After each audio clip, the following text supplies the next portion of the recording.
खबर उत्तराखंड देख रहे हैं आप सब और मैं हूं आपके साथ रूपाली शर्मा। तो चलिए बुलेटिन की शुरुआत करते हैं। उत्तराखंड उच्च न्यायालय को सुभाष उपाध्याय के रूप में एक और न्यायाधीश मिल गए हैं। भारत सरकार के लॉ एंड जस्टिस विभाग की तरफ से उप सचिव जगन्नाथ श्रीनिवासन के हस्ताक्षरों वाला पत्र जारी हुआ है। पत्र में कहा गया कि संविधान के आर्टिकल 224 के क्लॉज 1 के अंतर्गत राष्ट्रपति ने हर्ष जताते हुए सुभाष उपाध्याय को उच्च न्यायालय नैनीताल का अतिरिक्त न्यायाधीश नियुक्त किया है। 26 मई 2025 को जारी पत्र में सुभाष उपाध्याय को 2 वर्ष के लिए अतिरिक्त न्यायाधीश का चार्ज सौंपा गया है। उच्च न्यायालय में मुख्य न्यायाधीश जे नरेंद्र, वरिष्ठ न्यायाधीश मनोज कुमार तिवारी, न्यायमूर्ति रविंद्र मिठानी, न्यायमूर्ति आलोक वर्मा, न्यायमूर्ति राकेश थपलियाल, न्यायमूर्ति पंकज पुरोहित, न्यायमूर्ति विवेक भारती शर्मा, न्यायमूर्ति आशीष नेथानी और न्यायमूर्ति आलोक मेहरा कार्यरत है और एक अन्य जज की शपथ के साथ ही इनकी संख्या 10 हो जाएगी। हरिद्वार की रानीपुर विधानसभा के भाजपा विधायक आदेश चौहान को पुलिस कस्टडी में मारपीट मामले में दोषी पाया गया है। दोषी करार देते हुए कोर्ट ने भाजपा विधायक को 1 साल की कैद की सजा सुनाई है। विधायक पर भतीजी के पति मनीष को पीटने का आरोप था। कोर्ट ने विधायक के साथ भतीजी दीपिका और 4 अन्य को भी दोषी माना है। पुलिस के 2 सिपाही दिनेश और राजेंद्र को भी सजा सुनाई गई है। एक आरोपी पुलिसकर्मी की पहले ही मौत हो चुकी है। हाईकोर्ट के आदेश पर सीबीआई ने की जांच। दहेज उत्पीड़न मामले में विधायक के कहने पर मारपीट हुई थी और सीबीआई कोर्ट ने सबूतों के आधार पर सभी को दोषी करार दिया है।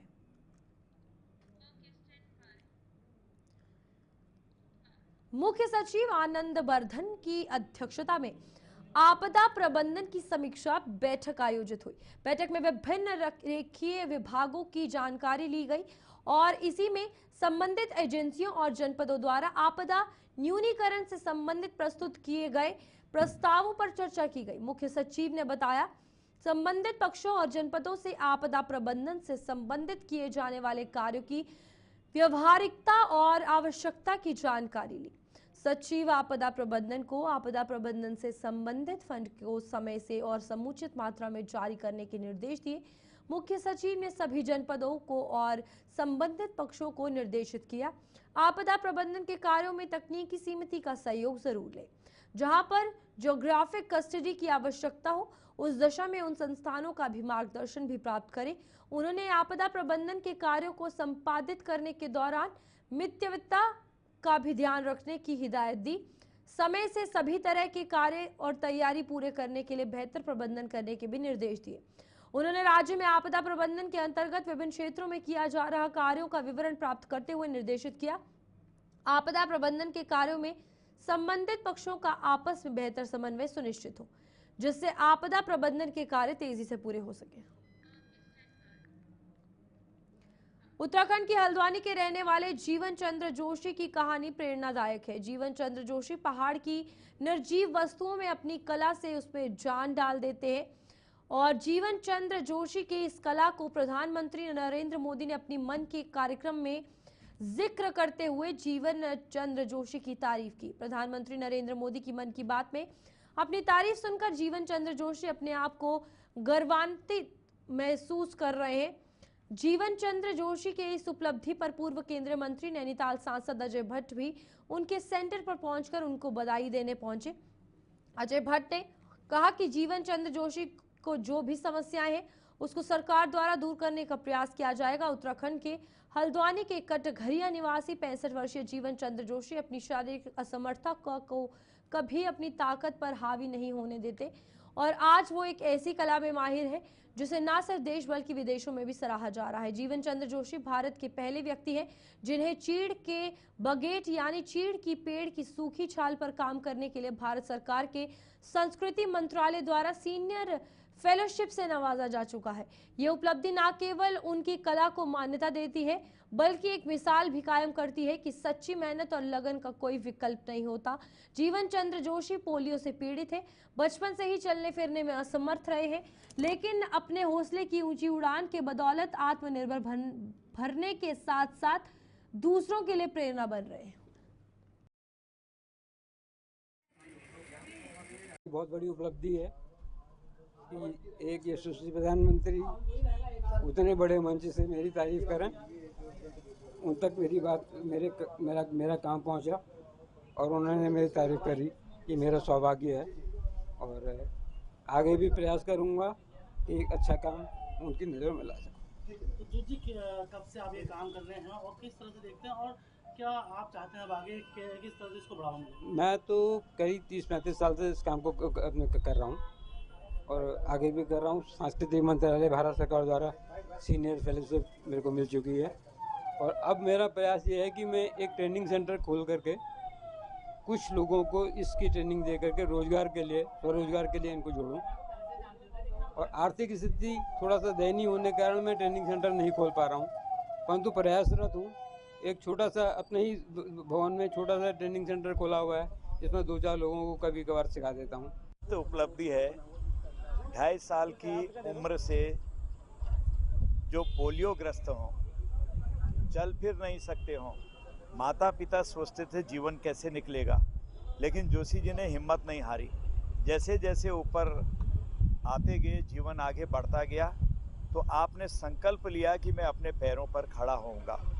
और आज मोदी जी ने जो प्रेरणा दी है देश को, यही है कि अपने पैरों पर हम हर क्षेत्र में खड़े होंगे।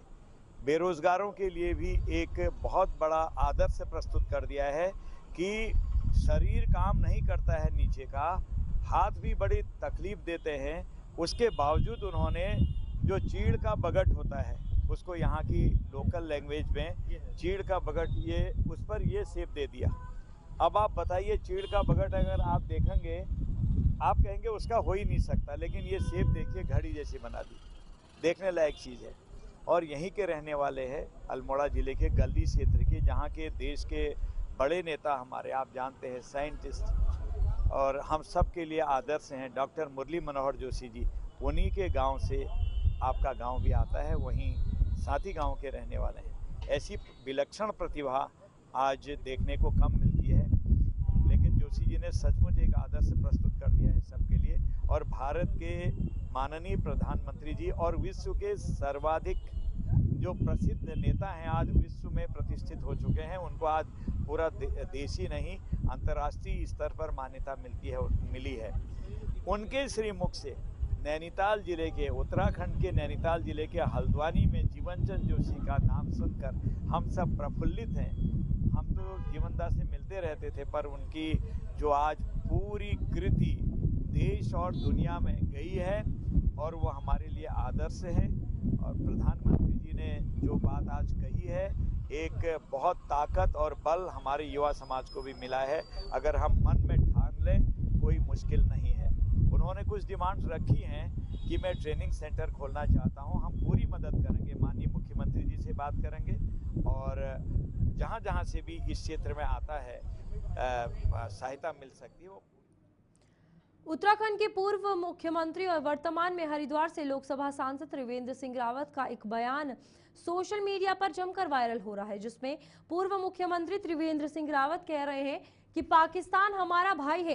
पूर्व मुख्यमंत्री के इस बयान को लेकर प्रदेश की सियासत भी गर्मा गई है। ये नया भारत है, ये विकसित भारत आगे बढ़ रहा है और आज हम टारगेटेड हम जो भी करेंगे वो टारगेटेड होगा। हमारा टारगेट सुनिश्चित है कि हमने आतंकवादियों के ठिकानों को उड़ाना है, तो केवल उन्हीं को उड़ाने का काम किया। एक भी सिविलियन बस्ती में उन कायरों की तरह किसी सिविलियन पर तो उन्होंने कहा देखो पाकिस्तान भी हमारा भाई है, हमको लेकिन हमको अगर कोई नष्ट करना चाहेगा तो उसको भारत। उत्तराखंड के पूर्व मुख्यमंत्री एवं हरिद्वार से सांसद त्रिवेंद्र सिंह रावत भगवानपुर विधानसभा के एक गांव सिकंदरपुर पहुंचे, जहां पर मुस्लिम राजपूत समाज के लोगों ने उनका स्वागत किया। कार्यक्रम के दौरान त्रिवेंद्र सिंह रावत ने कहा कि मुस्लिम राजपूत समाज के लोग उनका खून है, वो अपने खून से मिलने आए हैं। उन्होंने कहा कि आज शानदार दिन है कि जब राजपूत समाज के लोग महाराणा प्रताप के नाम पर एक हो रहे हैं।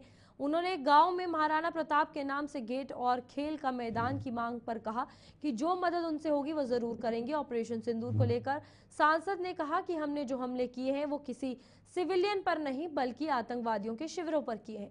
पत्रकारों द्वारा कर्नल सोफिया पर भाजपा मंत्री की टिप्पणी के बारे में सवाल करने पर उन्होंने कहा कि ये गलत है और मोदी जी ने पार्टी के नेताओं को गलत बयानबाजी के लिए सख्त हिदायत दी है। सवाल आपने दिया है। मेरे पास इलेक्शन के दौरान भी कुछ राजनीतिक आई मिले था और फिर अभी भी लगातार पिछले एक साल में मैं मिलता रहता हूँ, मेरे पास आते रहते हैं सब लोग।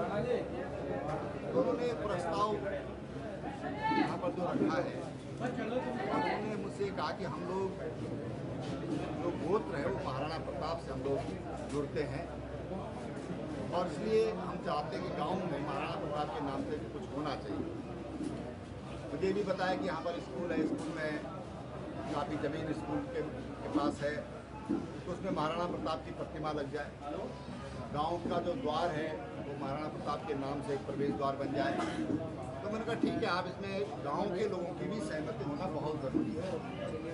आज उसी निमित्त में यहाँ पर आया हूँ और मुझे खुशी हुई कि गांव के लोगों ने अपने आप को महाराणा प्रताप से जोड़ा है और उन्होंने एक डिमांड रखी। मैंने सबसे कहा है कि आप हर घर का इसमें योगदान होना चाहिए, चाहे 10 रुपया हो, 5 रुपया हो, 20 रुपया हो, 100, जिसका जैसी स्थिति है, 1000 में 1000 भी दे, तो हर किसका योगदान होना चाहिए और बाकी जो ऊपर की आवश्यकता हो वो हम पूरा करेंगे।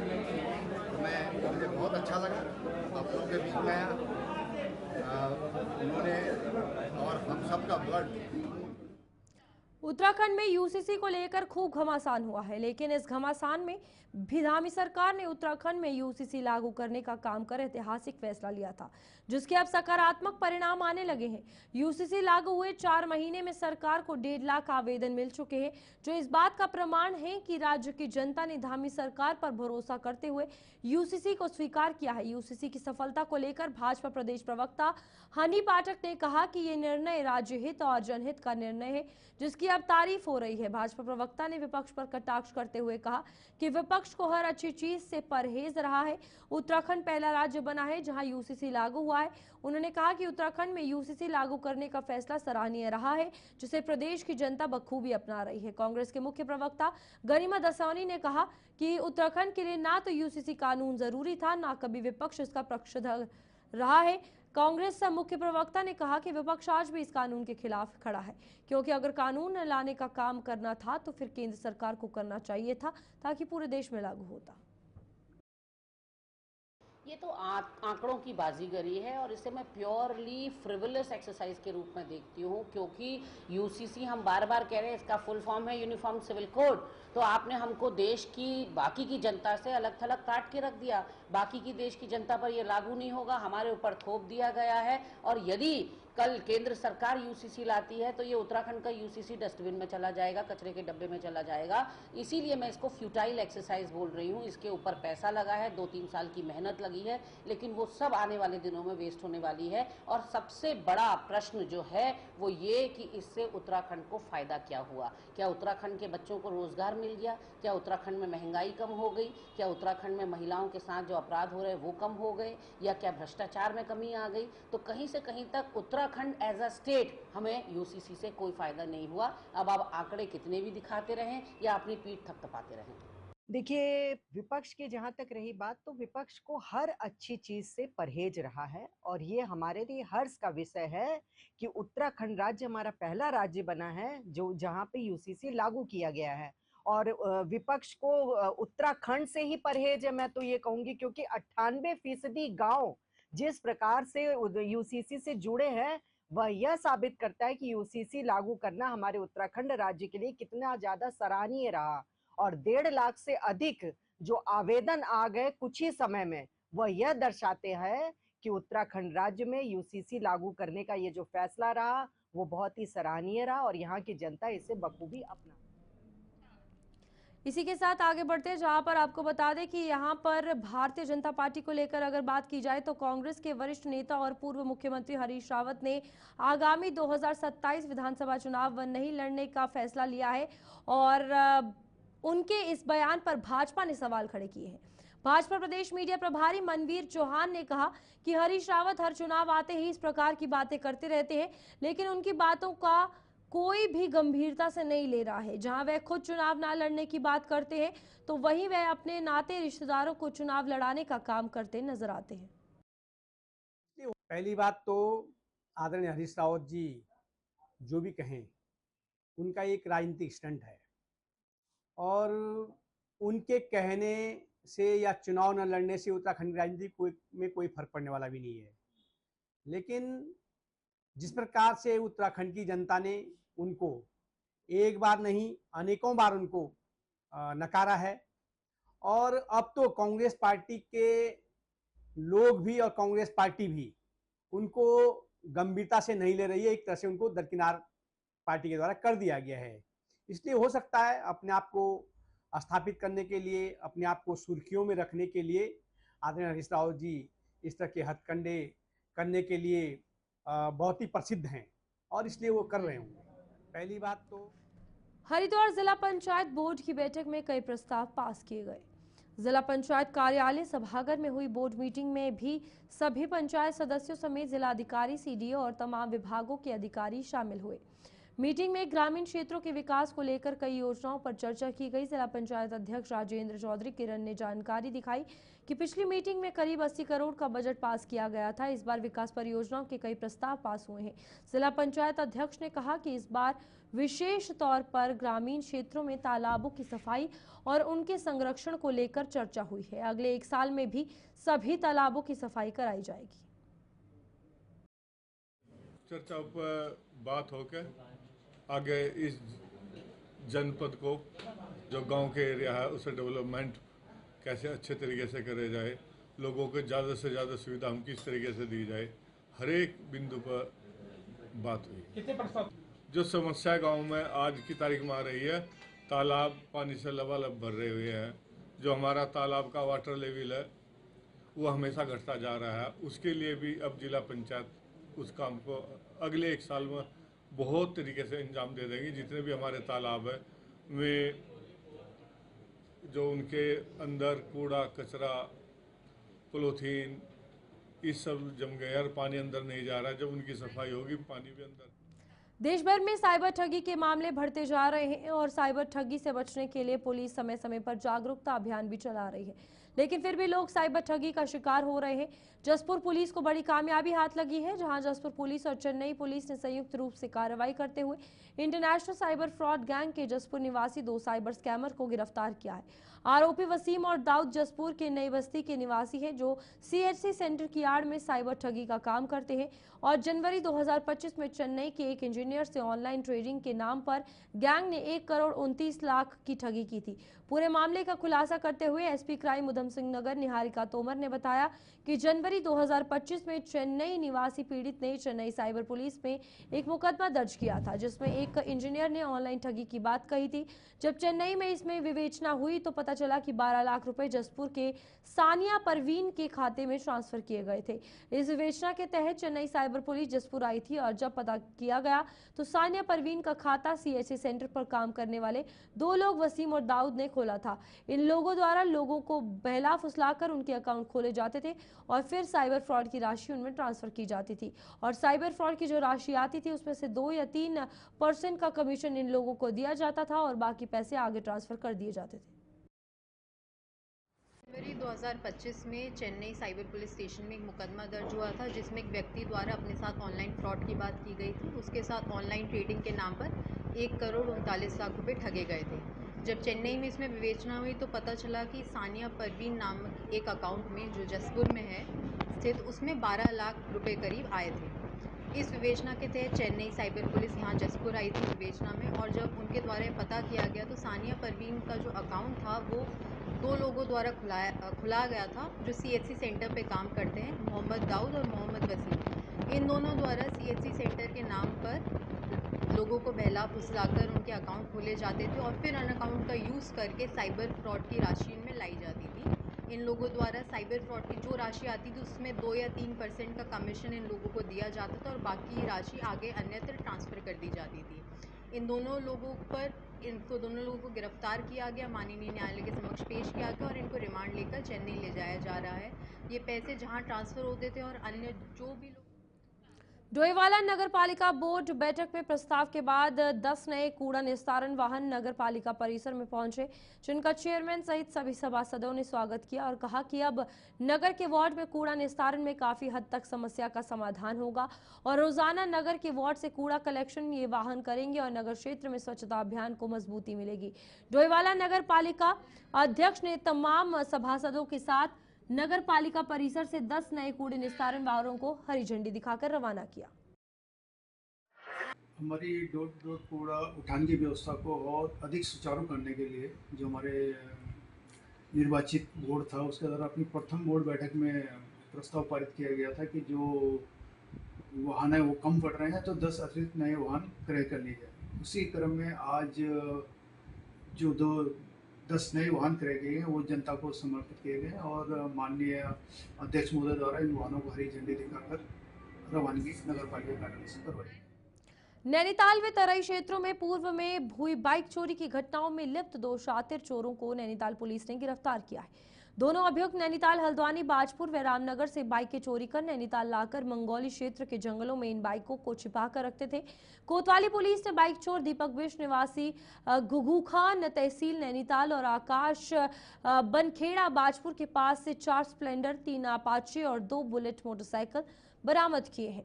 एसएसपी प्रहलाद नारायण मीणा ने बाइक चोरी का खुलासा करते हुए कहा कि पुलिस इनसे ये पता लगाने में जुटी है कि ये कैसे ये पूरा काम करते थे।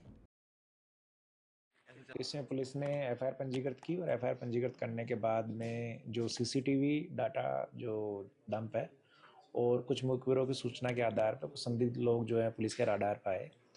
मल्लीताल पुलिस ने कंटिन्यूस इन लोगों का पीछा किया। इसमें 2 लोग जो हैं वो हमने गिरफ्तार किए हैं। इनके कब्जे से टोटल 9 बाइकें बरामद हुई है। 4 मल्लीताल क्षेत्र की है, 5 अलग बाइकें इन्होंने रामनगर और बाजपुर और अलग तराई क्षेत्र से उठाई है। उनके बारे में पता करने की कोशिश कर रहे हैं कि उनके बारे में एफआईआर लिखी गई है या क्या मामला है। इसके साथ ही ये जो दोनों अभियुक्त हैं इनमें से एक नैनीताल का रहने वाला है, एक बाजपुर का रहने वाला है। तो ये लोग नीचे के क्षेत्र। चलिए अभी के लिए बुलेटिन में इतना ही। खबरें आगे भी जारी रहेंगी, आप देखते रहिए गुलिस्तान न्यूज़।